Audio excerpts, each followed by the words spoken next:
this is as close to an endgame as we have right now. ETCHSPACE Salvage. It is admittedly a bit of a smaller game mode, at least right now if you guys haven't played it, which is probably why you're watching this video. There is only 3 extraction zones in this as of right now. It does say at the end to be continued, so I assume with every update we get, there will be additions to it. But I'm here to kind of talk to you to see how you can get through it quickly and painlessly as possible. For those who don't know, you have a time limit that is very, very short each time you go into ETCHSPACE Salvage. Alright, so if you do like the video, please by all means like, comment, and subscribe. But if you also want to ask questions, we are live every now and then on YouTube as well as twitch.tv/MaximGacha. You know where to find me, alright? That should be enough plugging for now. But ETCHSPACE Salvage is the only, as it currently stands, permanent game mode. We are getting another one in probably 1.1, which is the legitimate endgame. It is versus the level 90s and above to see how far you can really push your account, alright? But as of right now, ETCHSPACE Salvage is our current kind of bread and butter, alright? Anyway, this is what your objective screen is going to look like in ETCHSPACE Salvage. And it's very important to know what to do first and not, just so you don't sit there and infinitely waste time just going back and forth in a constant state of purgatory. So let me show you exactly what I mean by the time limit, okay? We're going to get Aikido and we're going to just instantly open it up and we're just going to drop straight in. So this is ETCHSPACE Salvage. It is, it's almost like an extraction game mode to an extent similar to like a Tarkov and stuff. You get in, you see how much you can do with that run and then you get out, you get forced to pull out. And the best way to explain it is you see this on the side, derangement, acceleration, none. This can apply to depending on how you're doing your run. It can go high, it can go low. And this timer starts the moment you cross this yellow line that you see. Now, to give you a quick TLDR here, the moment you leave, it will start ticking up. There are these rocks, as you can see here, and destroying these gives you a type of currency, but it also hits your derangement acceleration and brings it up, and you only collect more and more. It's also important too, when you get into fights, it also goes higher and higher when you get the rewards of a fight, because as you can see, when you kill them, you get a module, or you get something like this, or something like that. Anything you do, for example, if I hit the gather, goes from 43 to 53. Because it's low tier, it's not a big deal. But you start this with 300, by the way. So you're going to be in and out of your first few runs with next to nothing done, unless you really pay attention to what you're actually trying to do. Now, the best way to explain this, what you should do first more than anything, is you will have an overarching mission. It will tell you to unlock keys, it will tell you to unlock doors, find keys, do those kind of things to push to the next zone. So when you start the game off, you're in Aberrant Zone 1, you unlock the keys to get to Zone 2, which you then get the keys that unlock Zone 3. And then in Zone 3, there's like a little obstacle course with a boss at the end. You complete the boss, you're at where I'm at, okay? Now, I would recommend, first things first, go through and get every key you possibly can before doing anything else. Maybe do the bare minimum of completing 1 mission or 2 missions to get a little bit of a higher corruption rate, whatever you want to call it, so you can push that a little bit further in the adjacent runs. Don't just infinitely fight everything and collect the currency. You're not going to directly be fixing or pushing objectives doing that. You may do it accidentally, but it's not going to work forever, because a lot of them are zone-based. So if I can show you already, you can see in this one here, Aberrant Zone 2, collect and submit Specimen Originium. Collect and submit Aberrant Zone 2 Rust Fragments. Correct and submit Aberrant Zone 2 Amberite Fragments. And they all drop from different things, alright? There are vending machines in this game mode, there are boss fights in this game mode, and there are also other type of bosses, like area boss versus just an elite mob sort of thing, if that makes sense. What you get from every fight is Auraline crystals, alright? These push your overall account level up inside the actual ETCHSPACE Salvage, which then in turn gives you a lot of rewards and a lot of stuff. When you get to the end of the game, you see this stuff. Don't worry about that right now. It's not why you're here. But I would go through and complete the keys as fast as possible. At the very least, get Zone 2 completed so you can access this area here. You'll know what I'm talking about. If you're able to access this door goes through and you can run up here as well as, you know, kind of run around and collect in this area, okay?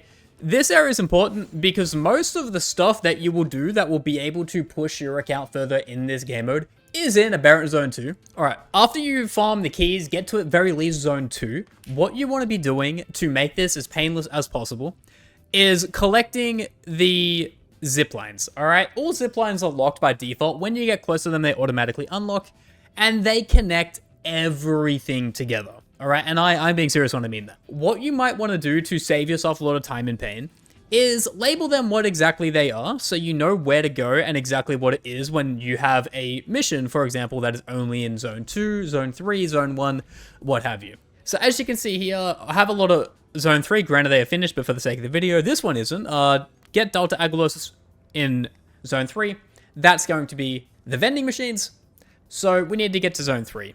Right, but I know this one right now is Zone 1 to 2. So if I take the zipline directly up to the second level, I can run to here, and that connects me straight across to Zone 3, all right? Because the main thing is, because this is a time constraint-oriented game mode, they want you to really make the best use of your time. So if I took this one, as you can see, just for the sake of the video, it would take me directly all the way down to Zone 2 sub-level. So it would take me here, and all I would do is run backwards, and I'd go up this, and I am in the Zone 2 base level, okay? But I've already done that, all right? I want to go to Zone 3 for the point of this video. So I would run up here, I would get to the Zone 3 zipline, and as you can see, bang, straight there. Circumvent easily probably 600 points of just running, right? Judging because I'm in the level 3 derangement acceleration. When you're in each level as well, I should mention, it speeds up how quick you corrupt, all right? How quick it kind of kicks you out. And you know, as I can show you here, there we go, bang, straight in Zone 3. From here, all the way down to here. And then if I needed to leave Zone 2 to get to 3, I know this one in the sub-level is also the place to get to, right?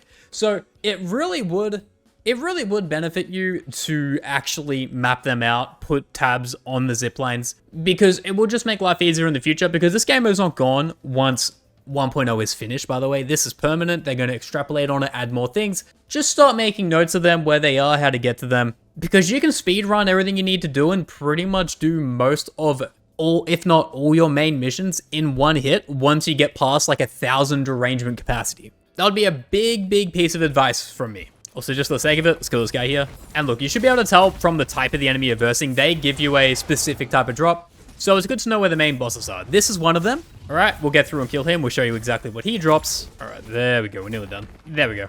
So he drops Axe Armor Fragment, all right? As you can see, it's gold tier because he is a special boss. The next boss is the main one down at Zone 2. Let me show you exactly what that is. So this is the area of the level 2 boss, all right? For those who don't know, it's in this spot here. You can get to it pretty easily once the key is unlocked. I believe it's like right here. There'll be a door here that you need to get 3 keys for. Once the 3 keys are there, you can kind of run through, do a little bit of parkour, cross this bridge, yeah, there, and there is this fight here. It's only level 40, so if you are above, I'd say if you're 50 and over, you could probably do a lot of this game mode fairly quickly. I'd be surprised if you couldn't. All right, then we get the nuke out, shoot insta. Okay, close. And then him being a main boss as well, Amberite Fragments. What you will see in a lot of your missions will be the Zone 2 Amberite Fragments. Do not forget where they drop. It is this boss here. And then for those who want to know what the first boss is, Zone 1, it's just at the very end. So you will spawn in this safe zone here. And then once you've spawned here, done what you need to do in all the areas, you'll need to get through here to get a key for level 2 anyway, from my understanding. And it will trigger the boss, you fight the boss, and this is where you get that drop. Alright, so this is the main boss here. But yeah, it's not like it's a special boss or anything. All of this stuff, the moment you're over 50, will be very easy to beat and just push through. You're not going to have much problem, if any, at all. Alright, then we kill. And then he is prone to drop detonation unit fragments, which will be a lot of your early missions. So I would recommend farming this probably like every single time per stage.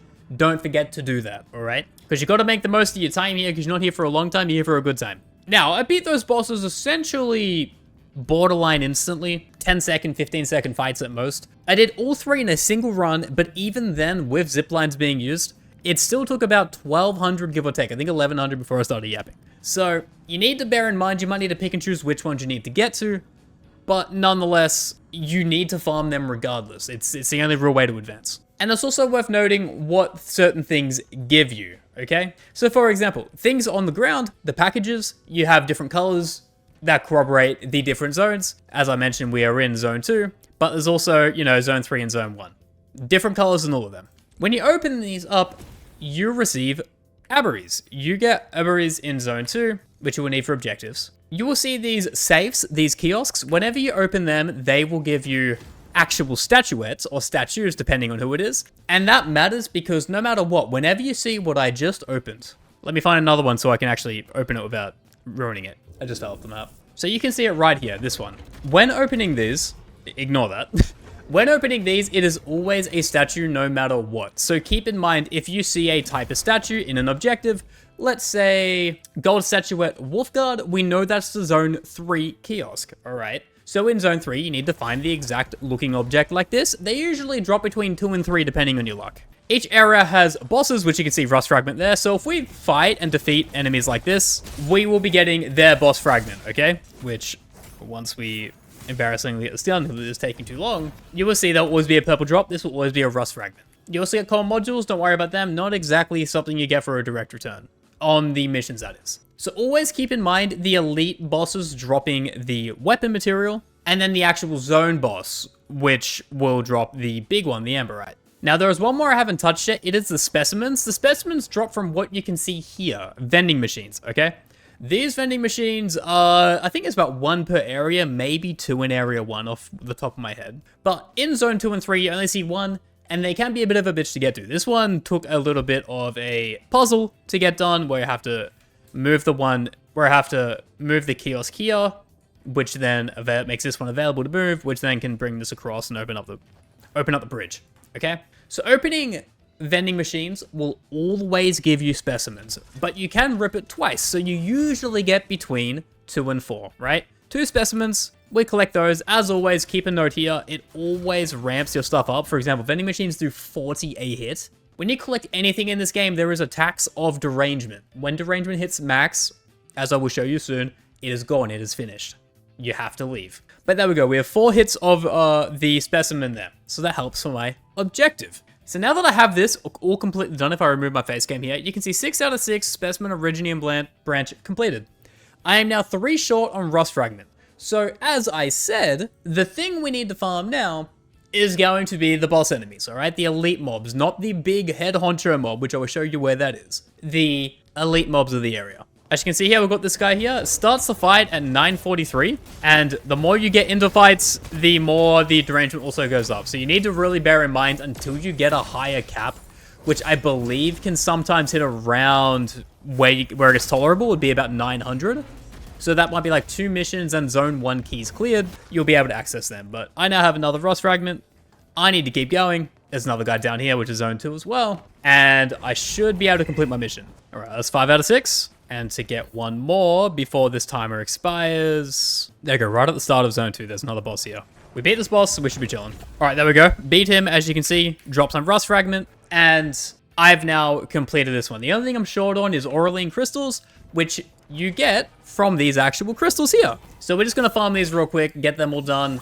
We should get probably 300 from this area. I'd be surprised if we didn't. But watch this right now. You'll probably see now more than ever how quick this is gonna ramp up. Yeah, 1600, 1620, 1650, 1670. And also, yeah, the bigger they are, the higher the derangement you get, but they also give you more. So yeah, we keep collecting these. Try and go for the big ones. If you're close to your max, by the way, just hit the biggest one you possibly can, because you get 10 seconds once it all completes anyway, to force it out and get all of it, right?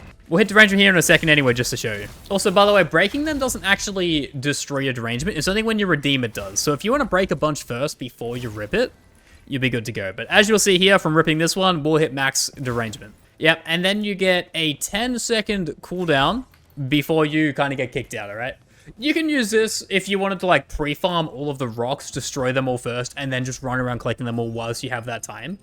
Could be a way to do it. Might definitely work. As you can see from the amount of stuff I did there, got these from spamming the vending machines, defeating bosses and Rust Fragments, as well as the statuettes, which, as I mentioned, were from the almost like the delivery kiosks. You know, the things with owls on them look similar to those things that kind of hover around them. And look, I have completed a fair few here. So if I submit and complete all of these, get a lot of Orbital. We also get extra substats like passive, stuff like that. You get skill points for defeating enemies. Get healing when defeating enemies. The more you get, the better these runs are. It's like, it essentially is as close to like a simulated universe roguelite kind of feel. That is like the point of it. But it being 1.0, there isn't a whole lot in here. But the reason you want to be farming this is once you complete the final boss, you unlock the focus commissions, where when you complete each one of these objectives, you get 5,000. You get 5,000 operation metrics. And if you're wondering what that directly translates to, that translates to pools. That translates to gambler. The current metrics I have right now is 13k. If I completed all of these, I have 5 of them. If I complete all these, I have 3 of them, sorry, not 5.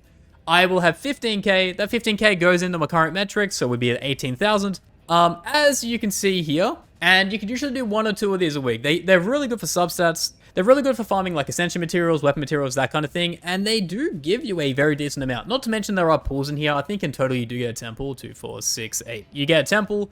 You also get 4, 8, 12, 16. You get 2,000 orbital from just farming these and getting these done. I believe if you were to max it every week, you'd be looking at probably hitting the end of this, the 50,000 mark, probably in 3 weeks' time, probably 2 weeks even potentially, right? And by then, with your daily farms and everything like that, these will probably be a really good time for proto sets to come in for your elite leveling and ascensions, and overall just more mats, because let's face it, all right? Our Flourites aren't going to Mastery 3 themselves. You know, these aren't going to farm themselves. I need to farm every single ounce of shit I can get here. So, right. But look, that pretty much does it for like a quick pseudo walkthrough, if you will, on this game mode. It is, as I mentioned, very early, but there are pools and there are some pretty good mats inside it. And it does not take a lot of time to do, so I couldn't recommend enough actually pushing through and getting this stuff done, because you always go orbital and you know, get massive buffs to your derangement limit for future patches when it gets a lot bigger. You're already a step ahead of the curve, alright? If you have any questions or anything like that, just please let me know in the comments or anything of the like. Even in Discord, if you want to join, link is in the description. Because I know a lot of people are kind of skipping it, mainly because of the type of game mode it is. As soon as you play it, you maybe get 40 seconds and it kicks you out. So I'm here to try and be a vehicle to say, just rush it, just spam it, do it efficiently, and you're going to have fun, alright? Thank you guys so much for watching. If you guys want any other videos, tutorials, questions, anything, mind you, please let me know, and I will make a video on it as soon as I can, alright? Thank you all so much for your time. I'll see you on the next one. Bye-bye now.